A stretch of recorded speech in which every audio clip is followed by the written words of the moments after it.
Alexa, main lights on. All right. Hey everyone. Hope you guys had a nice Easter. I am gonna do a quick video on a water change on these fry.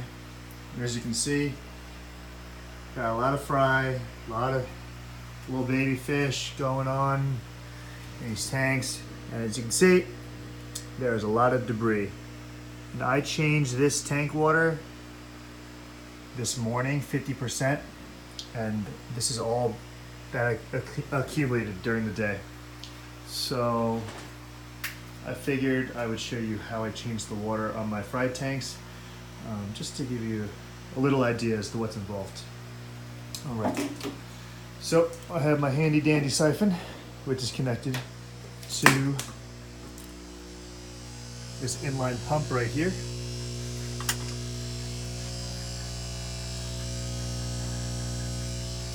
And that inline pump drains to the outside of the house.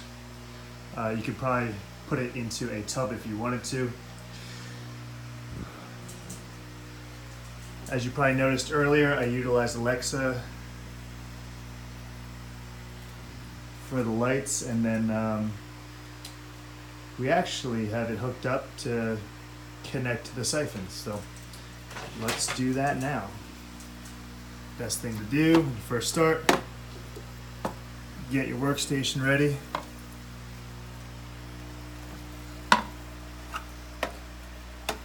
Got two feeders, one for the parents, one for the fry food. Fry food is basically a micro pellet.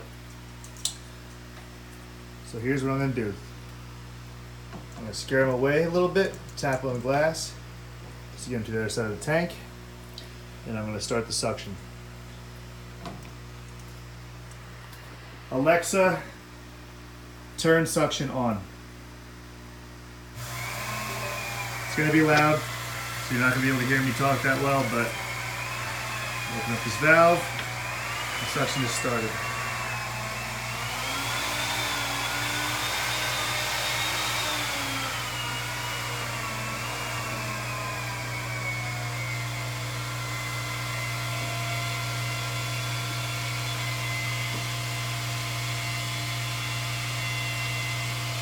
I'm just going to go through and clean up the whole bottom of the tank.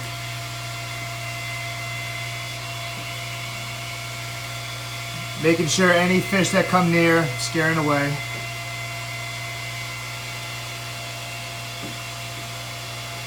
I'm doing it with one hand, so it's not as perfect as I would like, but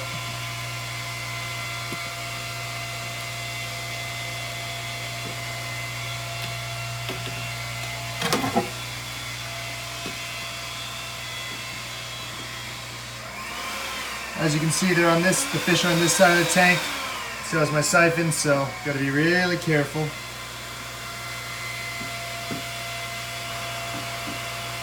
I'm hitting the glass to scare them away.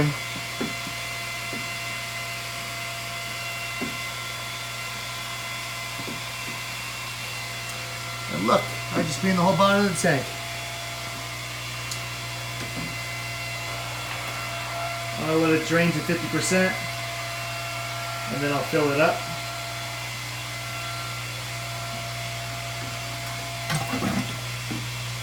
Get that over here to just keep them away.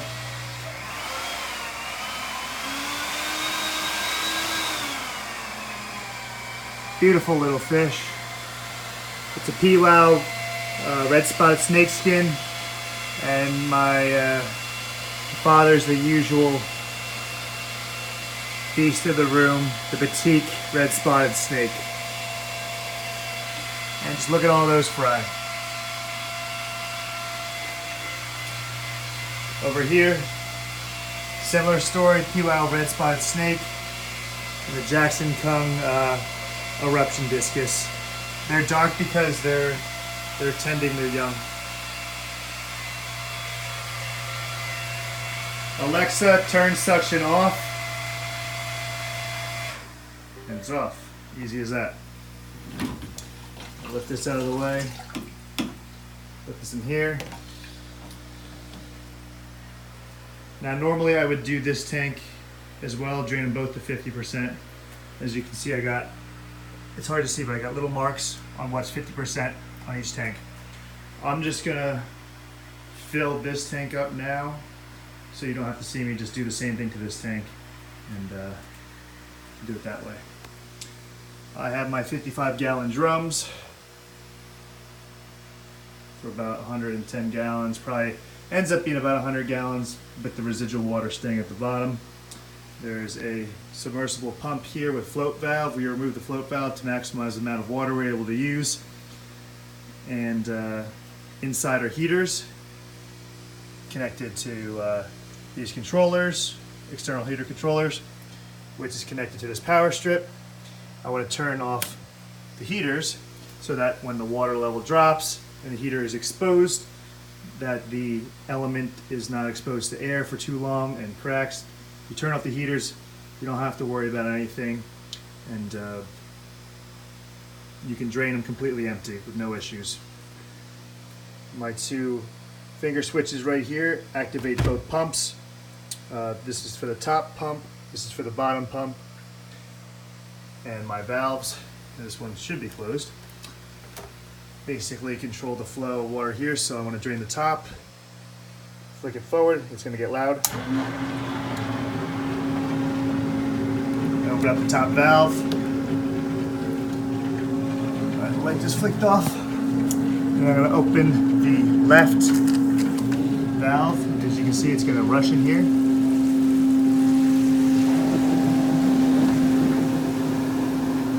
It's going to fill up nice and quick. I already pre-treated with Safe. It's my version of Seachem Prime I like to use. We'll get this up to height in no time at all. This process would be a lot faster if I wasn't holding a phone and talking and explaining things. So, you know, you saw how quick it was for me to fill it up. Sorry, you saw how fast it took me to quickly it drained. And you can see now how quickly it's filling back up again. And that was aged water. I let that water age from this morning around 8 a.m. Dechlorinated it, aerated it, heated it to temperature.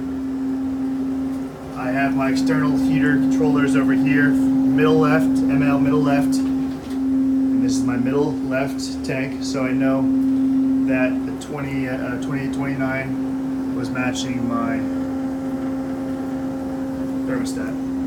Water level's there. I close the valve, turn off the pump. I'll close this.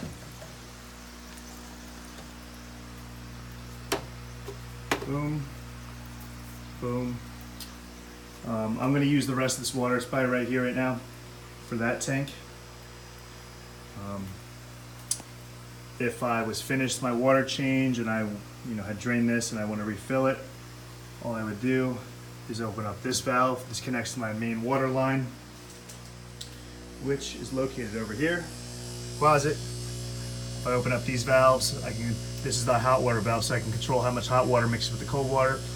I could just do it straight cold water and let the heater in the storage vessel heat to temp, or I can mix it with the hot water, save some electricity, and let my hot water heater and tank compensate for some of the heat and do it that way.